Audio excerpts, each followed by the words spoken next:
Primeiro Escalão recebe hoje o empresário e investidor Krikor Cherkessian para dividir a entrevista comigo.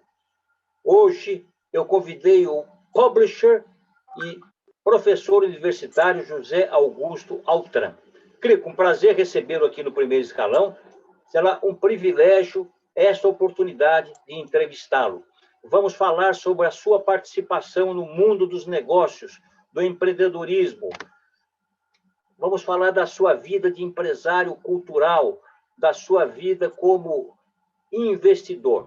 Muito obrigado, Krikor. É um prazer recebê-lo. Krikor, minha primeira pergunta é o seguinte: você começou a sua vida empresarial como um homem focado nos pequenos negócios, nas feiras livres de São Paulo. Depois você enveredou para um negócio maior, mais amplo, negócio dos supermercados. E aí você foi crescendo e entrou no negócio do grande varejo, uma grande loja chamada Tucal, a qual você presidiu durante vários anos. Eu gostaria que você falasse como é que se deu o seu início como empresário nas feiras livres de São Paulo. Prazer em entrevistá-lo. Muito obrigado, Caetano, pela oportunidade que me é dada para esclarecer o meu trajeto de vida dentro do comércio de São Paulo. Iniciei as minhas atividades como garoto nas feiras livres de São Paulo. Eu tinha mais 12 anos quando comecei a tomar consciência da importância que era ganhar dinheiro para poder realizar seus desejos. Com apenas 12 anos de idade. Minha mãe, ela fazia palha de aço. Naquela época não existia bombril, não existia nada. Minha mãe, ela comprava a palha de aço bruto e ela fazia cada palhinha e nós vendíamos na feira 3 palhinhas por 10. E assim foi a nossa trajetória no ramo do comércio. Eu tinha muito entendimento naquela época com a zona cerealista de São Paulo, que era na Cantareira e Paula Souza. Foi em que ano, Krikor? Foi em que ano? Isso aí foi 1955. 55. Naquela época, não havia estradas de rodagem. As estradas começaram com o plano do Juscelino Kubitschek de interligar o país a Brasília. Então, o ramo atacadista começou a sofrer as consequências dessa facilidade que houve do presidente Juscelino de abrir estrada. Então, os atacadistas da Paula Souza de Santa Rosa, que compravam a mercadoria para mandar para os postos avançados que tinham em Bauru, Presidente Prudente, e de lá distribuir para o resto do país, eles ficaram numa situação difícil porque começou a vir os supermercados. E eu era cliente da indústria Reunidas Francisco Matarazzo. Caetano, é um negócio absurdo, comparando com os dias de hoje. Os árabes, que eram na 25 de março, que mexiam com tecido, eles compravam os tecidos Matarazzo para pagar em 365 dólares para o mês. Era uma facilidade. E aí todos os árabes ficaram milionários, porque você girava o dinheiro do Matarazzo a bel prazer. Eu comprava farinha de trigo 30 dias fora o mês, porque não existia farinha de trigo, havia escassez. Então, você tinha uma mercadoria na mão que valia ouro. Então, assim, a gente foi criando essa mentalidade de comerciante e, aos 19 anos, eu parto para criar o terceiro supermercado do Brasil. Antes de você entrar, Krikor, não te interrompendo, antes de você entrar no assunto supermercado, eu gostaria que você fizesse um paralelo hoje com com o que você viveu nas feiras livres dos anos 50, que foi o seu início como empresário, e como você vê as feiras livres hoje. A feira livre ainda tem futuro no Brasil? É uma relação interessante entre o feirante e o cliente? A feira livre nunca será, poderíamos dizer, suplantada, nunca. Ela é uma necessidade, a mercadoria é fresca, o preço é facilitado, o feirante ele se desdobra para oferecer uma mercadoria de primeira pelo preço mais baixo.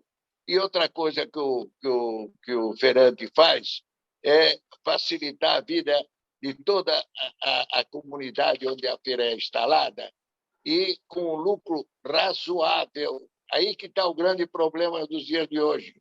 Hoje é um absurdo os preços que estão sendo cobrados dos consumidores.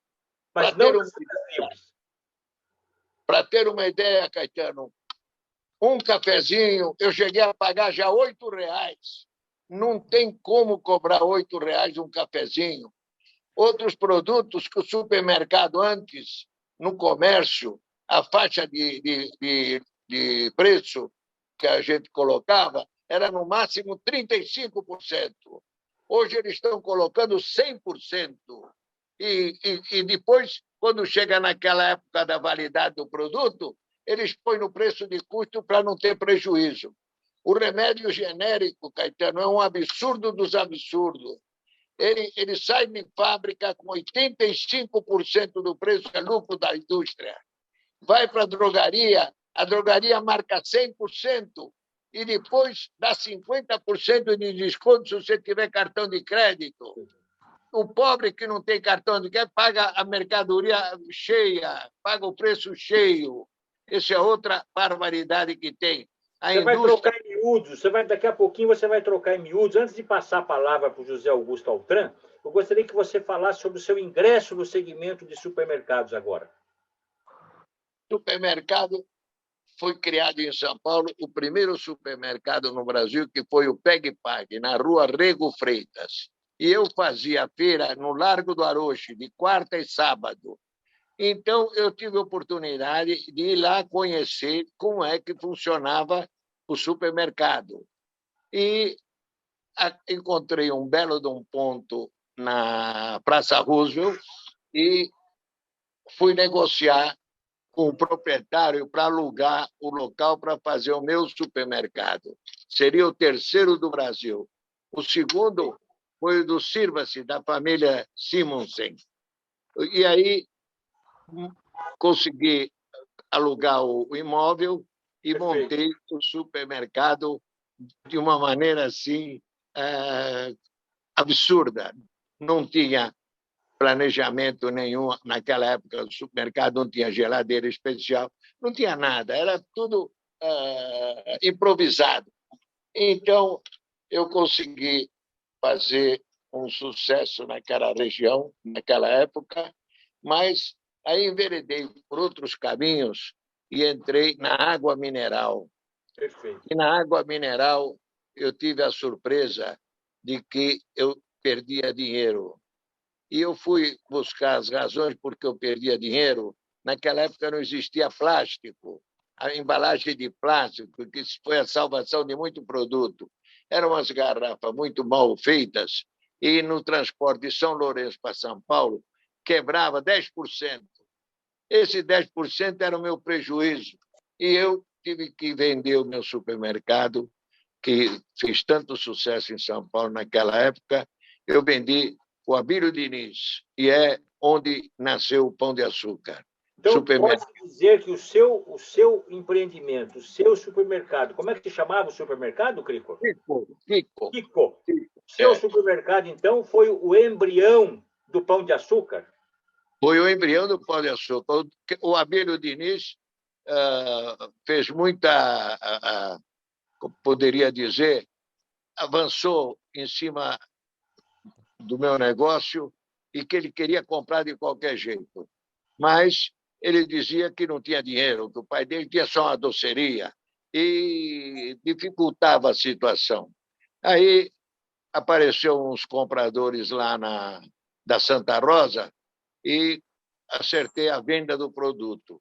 Aí, no sábado, o Abílio Diniz chega lá e diz que vai comprar o negócio. Falei, como vai comprar se você não fala que não tem dinheiro para pagar? Como é que vai comprar? Ele falou, não, eu vou comprar, meu pai está aí e tal. E eu falei, olha, Abílio, você chegou tarde, porque eu já vendi o supermercado para o Amleto Mazzini, da Santa Rosa, um grande atacadista lá. Ele falou, você não podia fazer isso, quem vai comprar sou eu. Eu vim dos Estados Unidos, eu vi que o supermercado vai pegar. Falei, agora já é tarde, que eu já fechei o negócio. Na segunda-feira, o Amleto Mazzini deveria ir para a gente ir para o escritório. Eis Para que, de fechar o repente, negócio. para fechar o negócio do escritório de advocacia. Eis que, de repente, aparece o Mazzini lá e fala que vai desistir do negócio porque ele devia um favor muito grande para um português chamado Nestor Pereira Pina, que era presidente da Portuguesa, era Moinho Santa Rosa, Fubá, farinha de mandioca. E ele falou, em consideração ao meu amigo, eu vou abrir mão do negócio. Eu falei, pô, mas o senhor falou que é para os filhos, tudo. Falou, não vou poder fazer. E aí caí na mão do Abílio Diniz. O meu negócio, que estava naquela época fechando por 65 milhões, o Abílio Diniz me pagou só 38. E uma discussão grande. Ali nasceu o Pão de Açúcar. Bem, José Augusto Altran, publisher, professor universitário. Por gentileza, a palavra é sua, José Augusto. Olá, bom dia a todos. Prazer em recebê-lo. O prazer é meu em poder estar aqui com vocês nesse bate-papo.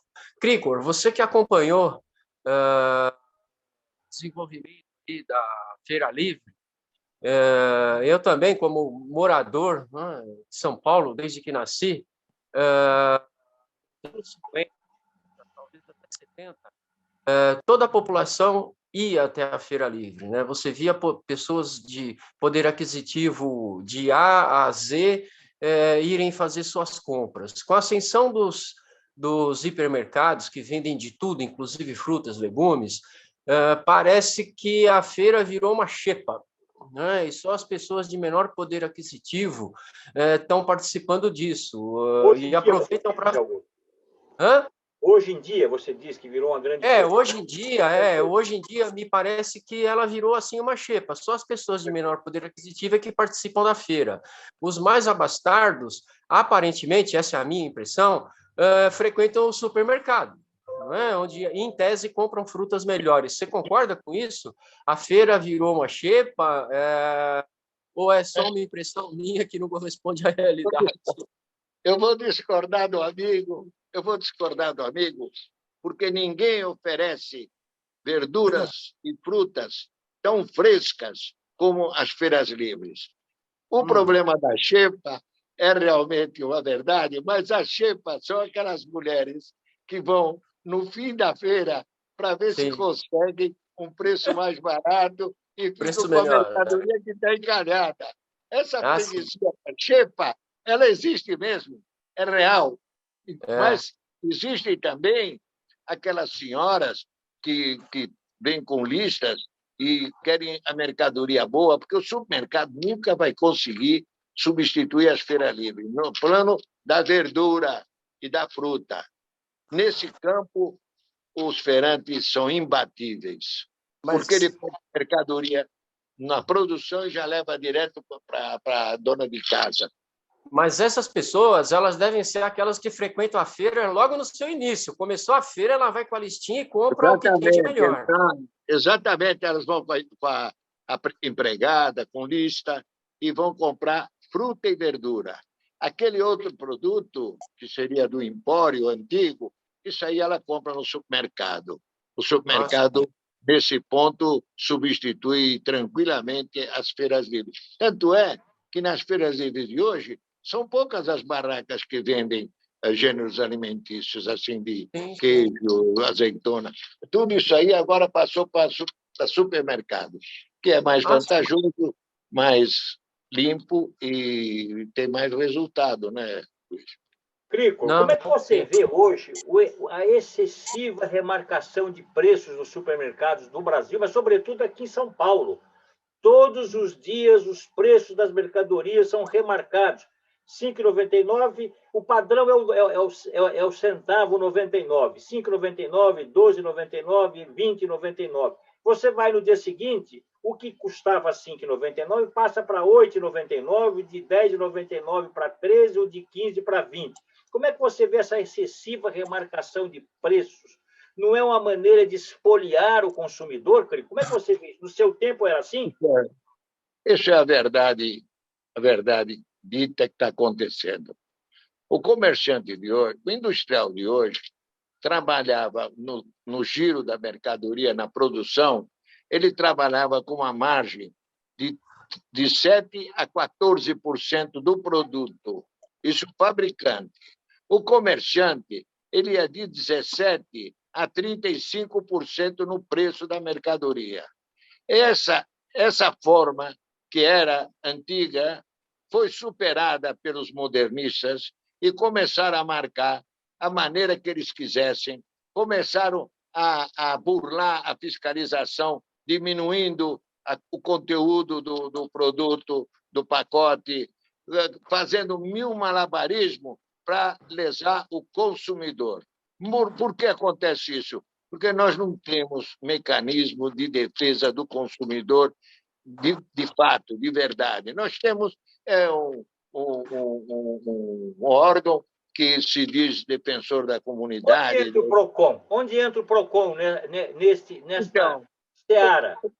O PROCON é uma entidade burocrática que não tem muito o que fazer, porque o comerciante pode alegar liberdade de preços, entende? Não existe uma forma de você obrigar o cara, só o mercado que vai abaixar o preço, de poder marcar essa marcação que tinha antigamente, que hoje não tem.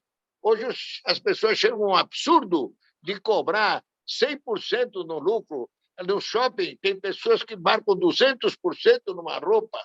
A Ducal sempre vendeu mais barato. A Ducal atingiu o público C, D, E. Essa era a proposta da Ducal. E venceu por causa disso o preço. Esses comerciantes de hoje não aprenderam que o segredo é o preço. Agora, o que está atrapalhando também são os fabricantes. Os fabricantes abusam na forma de manipular os preços. Qual é a solução, Crico? Como acabar com essa metodologia que expolia o bolso do consumidor? Como acabar? Estabelecendo um teto de preço, um limite? Como é que você vê isso? Pode. Não existe isso. Não pode.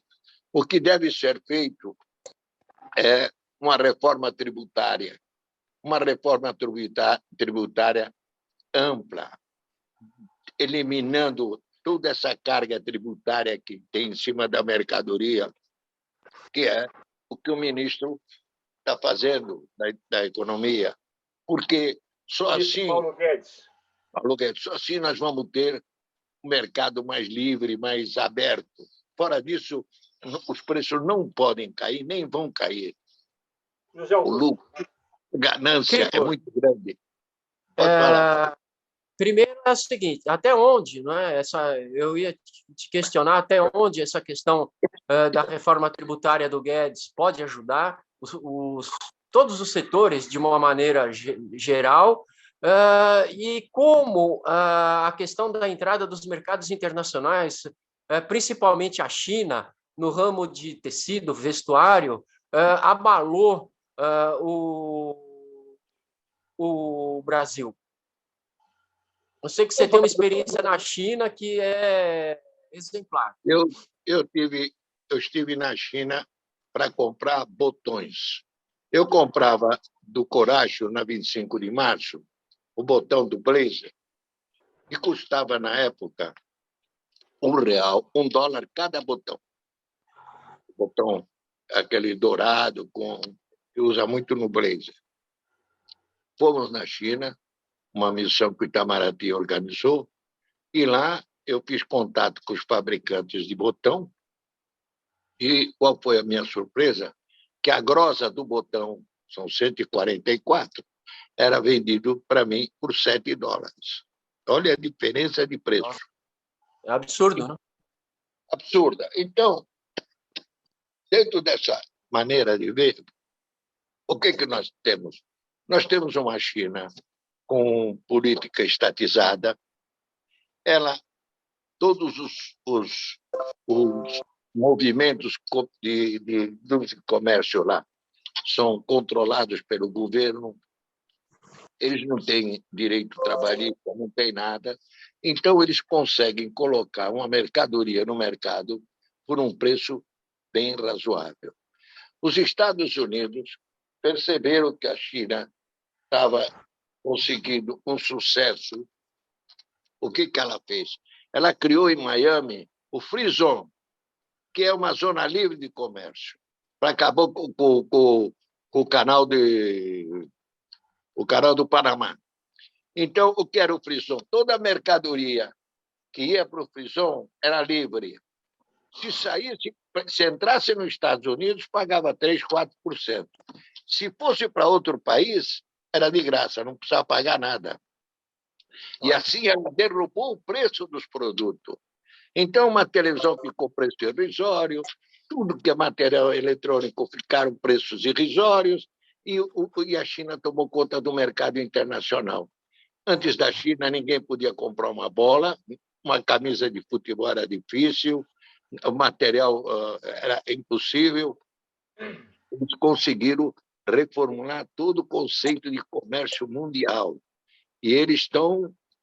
O objetivo deles é dominar o mundo, e estão chegando lá.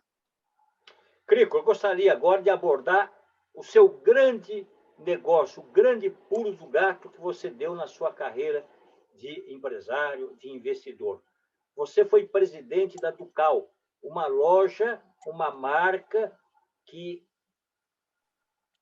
vestiu os brasileiros nos anos 50 e 60. Conte um pouco dessa história, o que foi a Ducal, o que a Ducal representou no varejo brasileiro, quais eram as características da Ducal? A Ducal foi a primeira grande loja de artigos masculinos no Brasil. Foi ela quem reformulou todo o visual das lojas.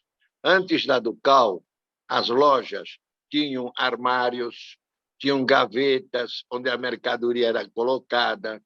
Então, a Ducal... As prateleiras. As prateleiras. Então, a Ducal acabou com tudo isso e criou as araras, as matérias expostas para vender mais barato, mercadoria de oferta. Ela revolucionou o mercado publicitário do Brasil. Foi uma loucura o que ela conseguiu fazer na propaganda. Ela criou um mecanismo de propaganda que tinha tudo que você pode imaginar, o preço do dia, oferta do dia, e ocupando toda a mídia, entende? E ela fez um perfil de que quem deveria tomar a iniciativa de comprar roupa era o pai e a mãe. Então, o terno da Ducal era com 2 calças. Esse era o gancho de venda da Ducal. A palavra Ducal quer dizer 2 calças. 2 calças. Então, um terno com 2 calças. Então, esse gancho foi uma coisa fantástica. Nós criamos também, na Ducal, aquela pagamento em 3 vezes sem juro. Caetano, o faturamento que abriu para nós com esse negócio, a Ducal foi obrigada a comprar uma financeira, porque o dinheiro que ela movimentava era muito dinheiro. Então, enquanto os comerciantes de hoje querem aumentar o preço, a Ducal, naquela época, já baixou os preços. E todo mundo teve acesso a comprar roupa. Entende? Era comum pessoas das mais variadas trabalharem na Ducal. O ex-ministro do Exército do Brasil, Leônidas, foi vendedor da Ducal. Teve um problema no Exército, saiu, foi na Ducal, pediu emprego, arrumou. O presidente Sarney era fiel comprador da Ducal, usava o jaquetão, 4 botões, não sei se você está lembrado, Caetano. Me lembro, o Zé Augusto também usou muito esse jaquetão. Então, a Ducal, ela revolucionou. Não teve nenhum setor onde a Ducal não revolucionou o seu trabalho. Quais foram os garotos propagandas da Ducal? Quem você contratava como modelo para divulgar os produtos da Ducal? Então, foi o casal Glória Menezes com Tarcísio Meira, o Jô Soares. Jô Soares fazia um festival de grandes nomes, ele fazia apresentação. A Ducal foi a primeira a mobilizar os artistas a fazer propaganda. Não tinha no segmento antes. esportivo, quem que você usou? Quem emprestou o seu nome para a Ducal? O nosso grande vendedor, agente de publicidade, foi ninguém mais que o Pelé. O Pelé era uma figura mágica naquela época e a gente lançava ternos com padrões diferentes. Sim. E o Pelé assumia a responsabilidade de vestir para fazer a publicidade. E o produto que o Pelé, naquela época, fazia propaganda, aquele corte, era campeão de venda. Era um negócio fantástico. Emerson Fittipaldi também foi também participou, era campeão, também o Emerson Fittipaldi. A Ducal era o porta-retrato do Brasil, do comércio. Agora, hoje, esses personagens, quando emprestam seus nomes para uma propaganda, cobram milhões de reais. 1 milhão, 2 milhões, 3, 4 milhões, 5 milhões. Garanto que naquela época não era nada disso. Não era nada disso. Você pode falar sobre isso? Eu posso falar, porque a coisa toda foi para o lado da comissão por produto vendido. Então, esse era o cachê dos seus garotos propaganda? Naquela época era irrisório, não tinha nada. Era irrisório. O Pelé, com os problemas dele, toda hora estava com o caixa baixo. Então, para você ter uma ideia, uma firma de sapato ofereceu para a Rita Lee um percentual por venda de cada par de sapato. E ela não aceitou porque ela não faz propaganda que interfere nas crianças. A Xuxa aceitou. E a Xuxa fez a propaganda para essa firma de sapato. Numa campanha de 3 meses, a Xuxa embolsou 9 milhões de reais, que na época era 1 por 1. 9 milhões de dólares. Esse é o volume da venda, onde tem a participação, porque acarreta um lucro bom, todo mundo quer fazer, e para a firma também é bom, ele sai do lucro sai o preço que vai pagar. Não onera o produto muito. José Augusto Altran, por favor. Cricor, você tocou num detalhe que eu acredito seja muito importante hoje para o varejo, para o pequeno e grande varejo, que é a relação dele, né, com o mercado financeiro. Né? Me parece que naquela época o mercado financeiro se comportava de uma maneira, vamos chamar assim, mais civilizada, menos águia do que é hoje. Mais tranquila, né? E parece que hoje o mercado financeiro também avança em cima de boa parte do que poderia ser o lucro desse comerciante varejista, não é? Infelizmente, a verdade é essa. Naquela época, eu descontava título no Banco do Brasil na base de 2,5% ao mês. Naquela época, só para situar, que ano foi isso? Que década foi isso? 65, vai. 65. E os bancos particulares cobravam 3,5%.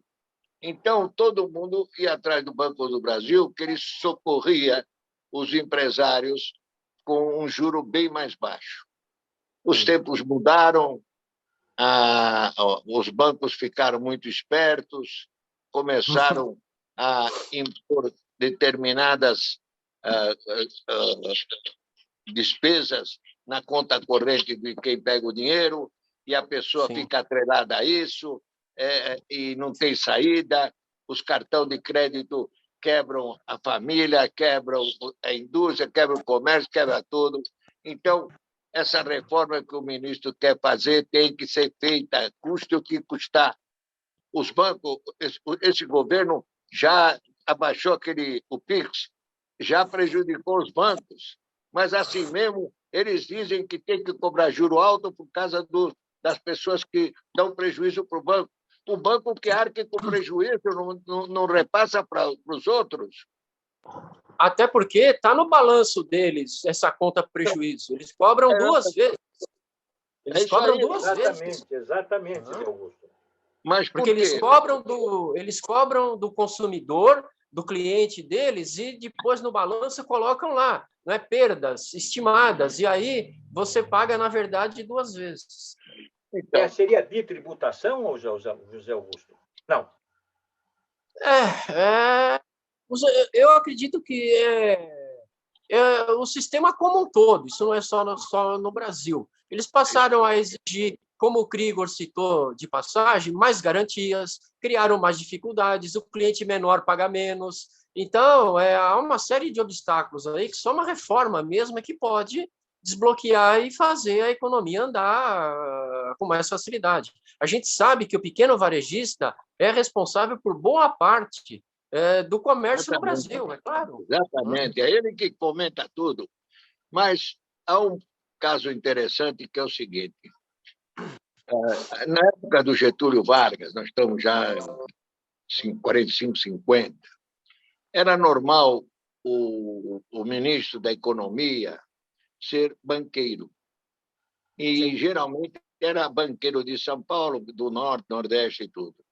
Aí as coisas foram acontecendo e, quando o governo militar assumiu a responsabilidade, ele abriu mão do dono de banco, dos banqueiros, e colocou nos ministérios professores.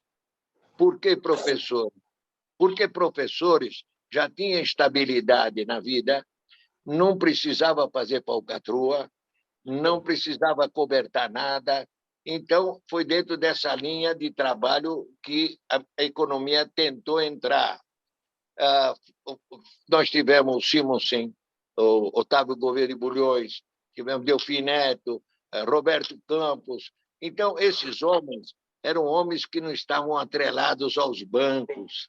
Então, se exigia deles atitude para frear a ganância dos bancos. Então, hoje, nós estamos atravessando de novo essa mesma situação. Apareceu um ministro que quer revolucionar a indústria, o comércio, através da reforma tributária, através de todos os mecanismos que existem, mas a oposição política não permite que nós consigamos dar um passo à frente. Sem reforma, sem nada, não dá. Nós vamos chamar um rápido intervalo comercial. Eu gostaria que você encerrasse esse bloco dizendo rapidamente quanto tempo a Ducal existiu no Brasil e por que ela fechou. Rapidamente. De 72 até 85. E você fechou a empresa por quê? Desativei. Nós tivemos mais de 30 mil. 30 mil funcionários? 30 mil funcionários no todo. Eu desativei devagar a Ducal porque não tive felicidade de ter filhos e achei que não havia mais nenhum comprometimento e achei melhor encerrar as atividades da Ducal. E fui trabalhando para isso e conseguimos com muita dificuldade. Levou 10 anos para conseguir fazer a coisa voltar a estaca zero. Mas, felizmente, está tudo certinho, direitinho. O Brasil, nós fomos punidos muitas vezes por fiscalização. Perfeito. A Ducal era a menina dos olhos dos fiscais, porque eles sabiam que lá tinha dinheiro e podiam querer fazer o que eles quisessem, né? Infelizmente é assim, viu, Caetano? Isso perdura até hoje. Crico, nós vamos chamar um rápido intervalo e voltamos em 1 minuto. Certo.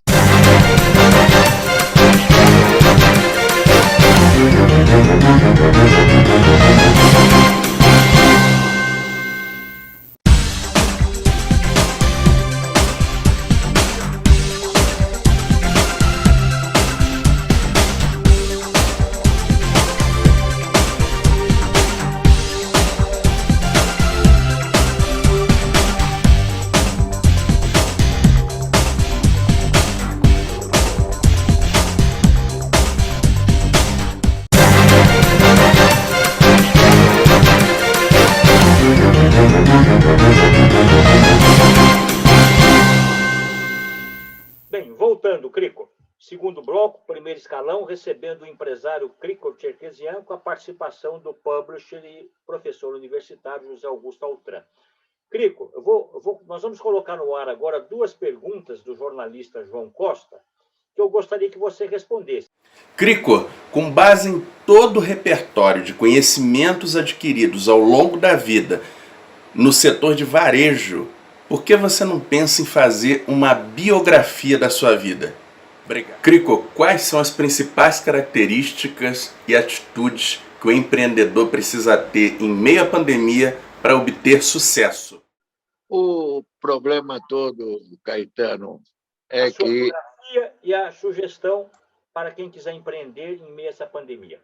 Sim, eu estou trabalhando para tentar escrever um livro onde eu devo demonstrar todo o trajeto que eu tive que fazer para poder realizar os meus sonhos, meu desejo. Dentro de talvez mais um ano, eu devo lançar esse livro, que vai ser um livro muito interessante para quem quiser aprender como que deve ser o desbravador, o empresário que tem que arriscar. Não existe empresário que não arrisca, tem que arriscar. Isso é o que eu estou tentando. E com relação a outra pergunta, Caetano, que eu, no decorrer da minha vida, então, eu tive toda a oportunidade que você busca para ter o seu lugar ao sol, né? Sim. Eu consegui, com muita dificuldade, tomar iniciativas de empresarial para facilitar meu trabalho. Hoje, Caetano, eu já estou afastado das atividades comerciais, mas tenho muito interesse em abrir caminho para esse pessoal que quer iniciar suas atividades no meio empresarial. O que você recomenda para quem quiser empreender? Então, Caetano, não é possível você iniciar uma atividade com essa carga tributária, essa fiscalização criminosa que impede o coitado de fazer o dinheirinho trabalhar. O ambulante de ontem é o grande empresário de amanhã. Se você pegar todos os caras que venceram, você vai ver que eles começaram tudo com uma portinha pequena e venceram. Então, não pode o Estado ficar em cima do pequeno empresário, como aconteceu agora com o governo de São Paulo, fechando e liquidando mais de 50% do comércio de serviços. Isso é um crime, porque você, para abrir uma porta, leva muitos anos para você estudar, tem que ver a viabilidade, não pode impedir a pessoa de trabalhar, devia ser livre o comércio no país. Foi assim que o Brasil cresceu, foi assim que o Brasil se tornou a 8ª economia do mundo, Por que vem com regulamentações de outros países e quer impor aqui no Brasil? Está errado, não vai dar certo. O povo precisa se mexer. Em nenhum país do mundo você vê o povo fazer o que o brasileiro faz. O brasileiro, coitado, se vira, é na rua vendendo limão, é vendendo qualquer coisa para poder sobreviver. E vem a fiscalização pegar essa gente aí. Que loucura é essa?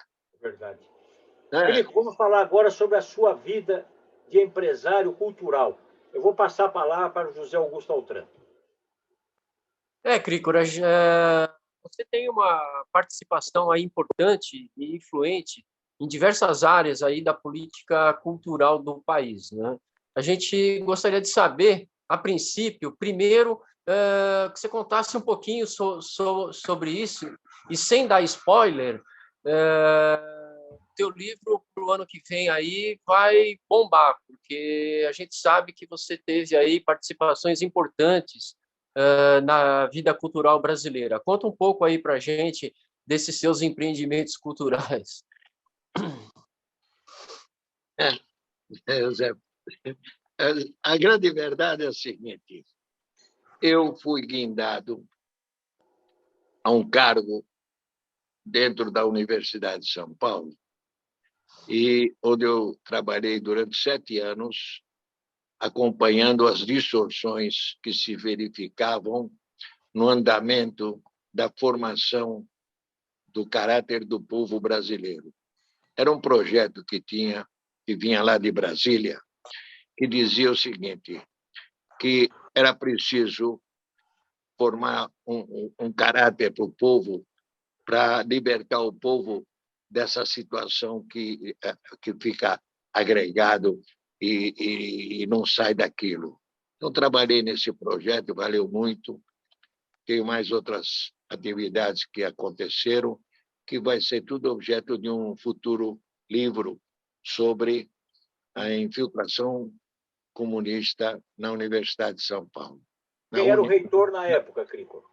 Miguel Reale. Foi ele quem me deu a oportunidade, porque o ministro Jarbas Passarinho, numa das viagens a São Paulo, se queixou ao professor, o Miguel Reale se queixou ao ministro, dizendo que encontrava muita dificuldade na solução dos problemas da USP junto ao MEC.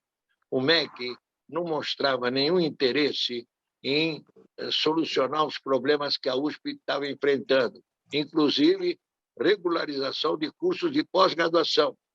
Existia naquela época, nas gavetas do Ministério da Educação, 38 cursos de pós-graduação que estavam arquivados, e os estudantes já estavam fazendo, não precisavam receber o título. Então, o professor Reale fez essa comunicação. O ministro me sugeriu, por que você não põe um assessor de segurança e informações e ele vai poder resolver tudo isso aí com tranquilidade? E assim eu fui nomeado e durante 7 anos eu fiz esse trabalho, regularizamos todos os cursos de pós-graduação. Havia mesmo um mal-estar entre o Ministério da Educação e a USP, porque a USP se julgava a universidade intocável, que ela era dona de sabia tudo, e os burocratas do Ministério da Educação não aceitavam, que era tudo gente de outros lugares, não era de São Paulo, e arquivavam o processo, não deixavam o processo. Eu arquivei tudo, consegui fazer tudo isso e outras coisas mais, que vai ser objeto de um livro que eu estou preparando, que vai ser para o ano que vem. Perfeito. Crico, você trabalhou muito tempo, você ganhou, inclusive, notoriedade em trabalhar com este artista brasileiro que é considerado um dos ícones da música popular brasileira, João Gilberto. Com a guinada na sua vida de empresário do mundo corporativo, do mundo industrial, você foi para o mundo da cultura, da música. Fale um pouco da sua experiência com João Gilberto. Você ganhou dinheiro, o seu negócio sempre foi ganhar dinheiro também. Você trabalhou com João Gilberto, você ganhou dinheiro com João Gilberto?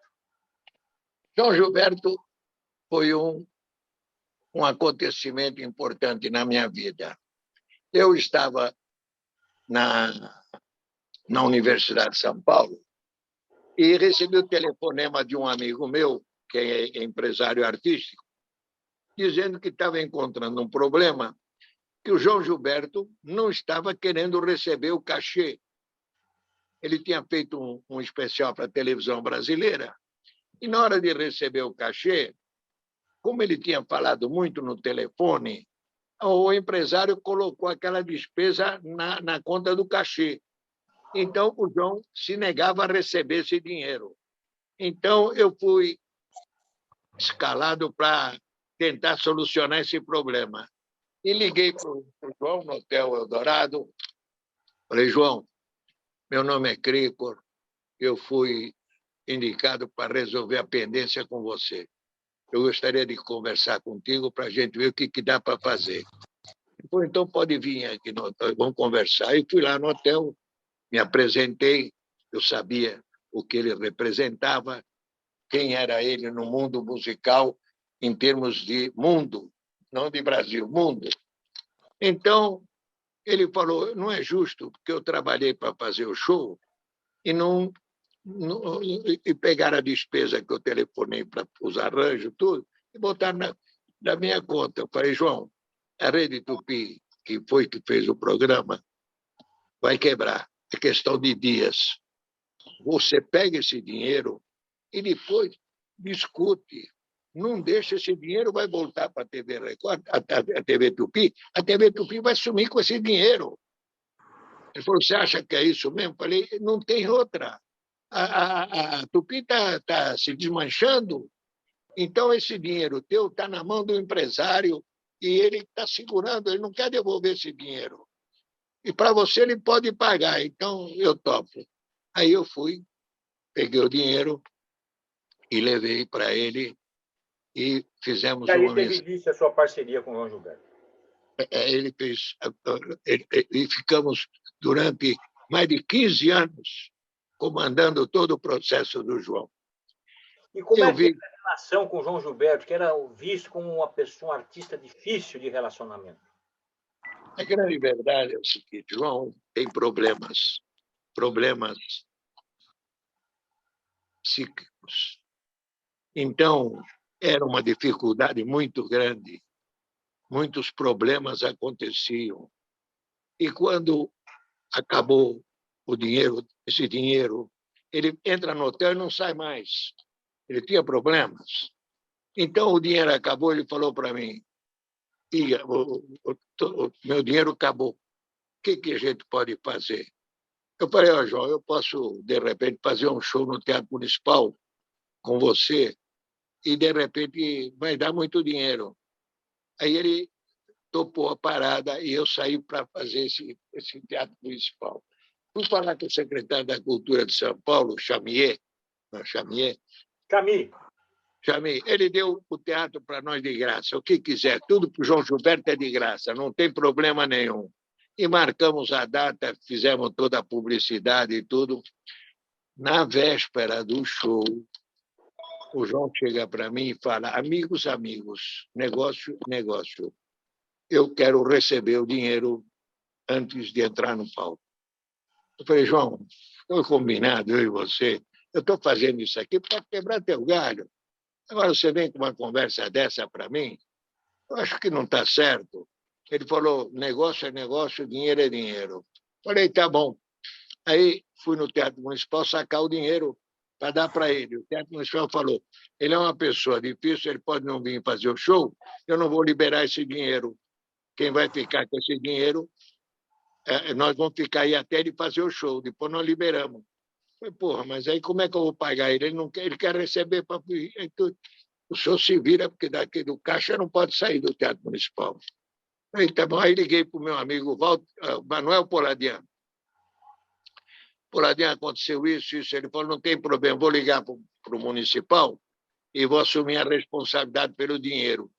E assim foi feito e o show aconteceu com um sucesso e criou essa rusga entre eu e ele no show que nós fizemos. E no decorrer do tempo eu fui vendo a dificuldade que ele tinha para fazer show. Nunca ninguém percebeu isso, nem sabia. As coisas aconteciam. Não te interrompendo, vamos colocar no ar agora uma imagem de um show do João Gilberto sendo vaiado, um show para a TV Bandeirantes, em que ele abandona o palco e você, em seguida, entra no palco para chamar a atenção do público. Vai entrar no ar agora. Então, você pode continuar falando, porque o Paulo vai colocar no ar essa imagem agora. Esse foi um show feito pela TV Bandeirantes. O João falou para mim que a TV Bandeirantes estava precisando de uma ajuda, porque os empregados da Bandeirantes estavam em greve. Então, para mim entrar em contato com a Bandeirantes e fazer um show com preço especial para a Bandeirantes, que não era possível a Globo ficar tomando conta do mercado. Eu precisava de uma TV Bandeirantes de São Paulo. E aí eu fui lá, falei com a Bandeirantes e tudo, acertamos, fizemos um preço especial. É uma crise muito grande. Foi no Teatro Cultura Artística?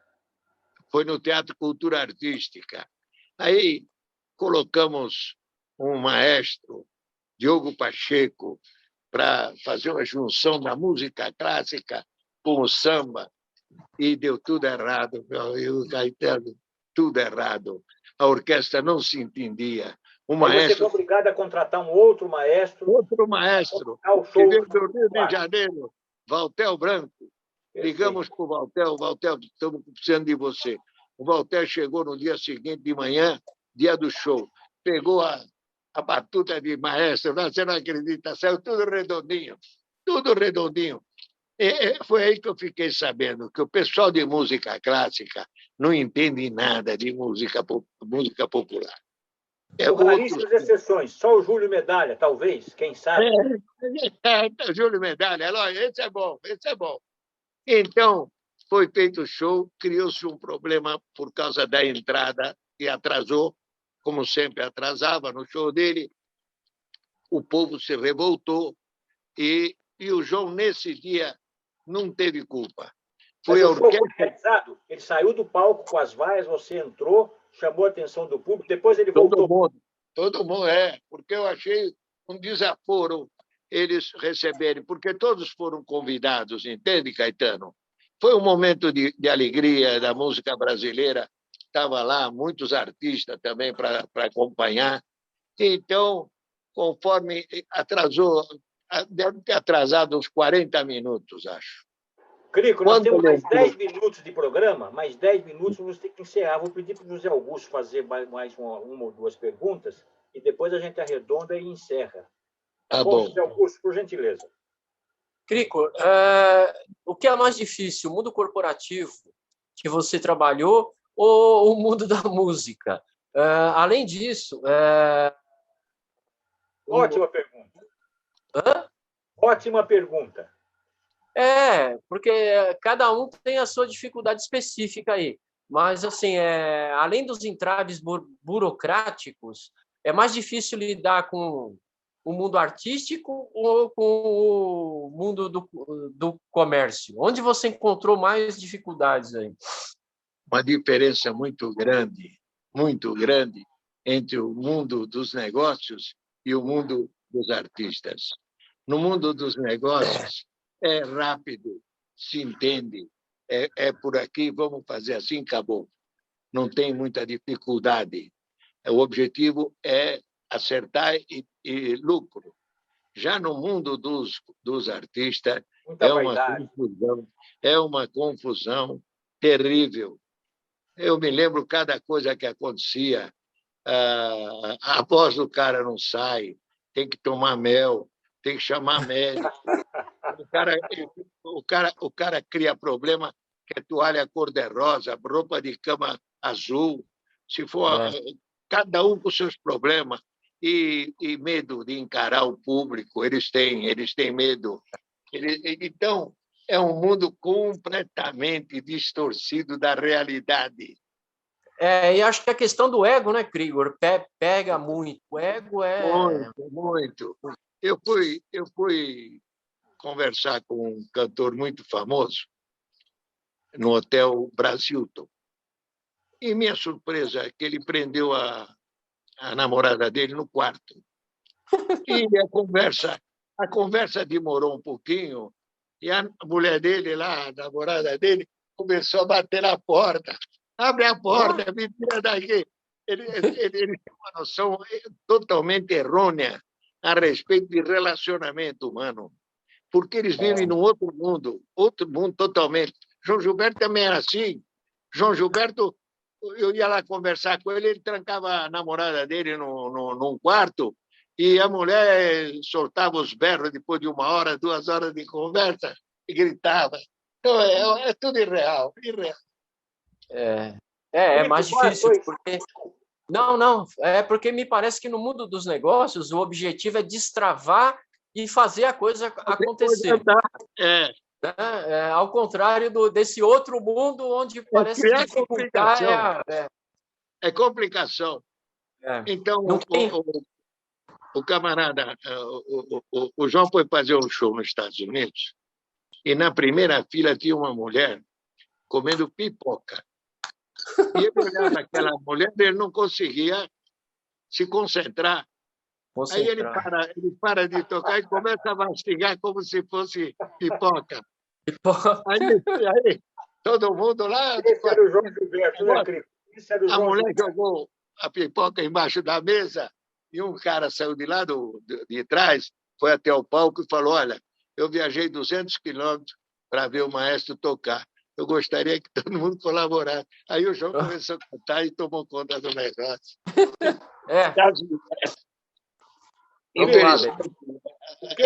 Nosso programa, o tempo já está no limite. O que você espera do Brasil nos próximos anos? Governo Bolsonaro, ano que vem, eleições 2022, eleições para a presidência da República, eleições para os governos estaduais, para deputados e senadores. Qual é a sua avaliação, sendo rapidamente a sua resposta, para as próximas eleições? Caetano, eu acho que o Brasil acordou. O Brasil não é mais aquele gigante adormecido. O Bolsonaro conseguiu mobilizar toda a população brasileira a exigir reformas, exigir direitos, exigir trabalho, exigir justiça. Então, Bolsonaro será novamente reconduzido ao cargo de presidente em 2022 e o Brasil vai eleger uma nova turma de deputados, senadores, diferente das que está aqui. Essa turma de agora são considerados despachantes de luxo. Eles fazem jogadas para prejudicar o orçamento da República, impedindo o presidente de conseguir os objetivos. Tudo isso, na próxima eleição, deve mudar. Por quê? Porque vai haver o confronto de ideias. E o Bolsonaro vai ganhar, porque o Bolsonaro carrega a bandeira do Brasil, é um homem íntegro, honesto, trabalhador, patriota. Mas tem um detalhe, Cricor, tem um detalhe, respeito a sua opinião, mas como é que você vê a gestão da problemática da Covid-19 no Brasil, da vacinação? É um problema que caminha para diversas tendências. Tratamento precoce, tem os contra, tem os favoráveis. A vacinação está atrasada, não está. Como é que você vê? Virou um ato político. Agora, os Estados Unidos formou uma comissão, 90 dias, tem que dizer para o governo americano o que a China fez com esse negócio do Covid aí. Como é que apareceu isso? A China, por sua vez, já está dizendo que, indiretamente, quem criou o Covid foi os Estados Unidos. É uma jogada política, é um negócio muito sério. Aqui no Brasil virou uma brincadeira. A Globo só coloca pessoas contra o Bolsonaro. As outras televisões estão mostrando mais abertamente o problema que existe. O Supremo Tribunal tomou uma decisão absurda, tirando do presidente o poder de controlar tudo e fazer um verdadeiro combate à Covid. Passou para a mão desses deputados, desses prefeitos, tudo virou um perigo. Ato político. Agora eles querem culpar o Bolsonaro pelas mortes, porque eles querem carimbar o Bolsonaro como genocida. Eles não vão conseguir. O povo está com o Bolsonaro. O povo quer reformas, o povo quer trabalho, o povo precisa de dinheiro. Senão, não dá. José Augusto, sua última participação, por gentileza. A minha última participação vai ser um spoilerzinho aí. Além claro, né, de agradecer pelo convite e a participação, esses 2 livros aí do Krigor, que estão em produção, prometem ser 2 bombas, no bom sentido da palavra. Então, vamos aguardar aí com ansiedade o nascimento desses dois livros. E um terceiro que ainda não se pode nem falar dele ainda, que vai ser mais bombástico ainda. Tá? Eu queria agradecer e cumprimentar o Krigor pela história, né, pelo empreendedorismo, pelas atitudes aí em prol da economia, enfim, não só da economia, como da arte e da cultura, e que ele continue com esse espírito aí empreendedor de fazer coisas. Isso é importante, é isso que vira a vida, na verdade, né? Krigor, para finalizar, qual é a mensagem que você manda para o brasileiro, para não o eleitor brasileiro, o cidadão brasileiro? Hoje temos quase 15 milhões de brasileiros desempregados no Brasil. Qual é a mensagem, para encerrar a sua entrevista, qual é a mensagem que você manda para o cidadão brasileiro? Eu quero dizer a esse povo brasileiro que tenha confiança no futuro do país.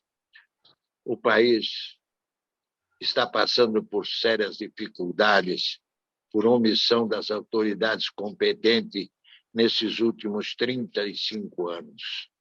Foi muito desgastante ver o horário público sendo esvaziado criminosamente em favor de políticas ideológicas, prejudicando o emprego no Brasil.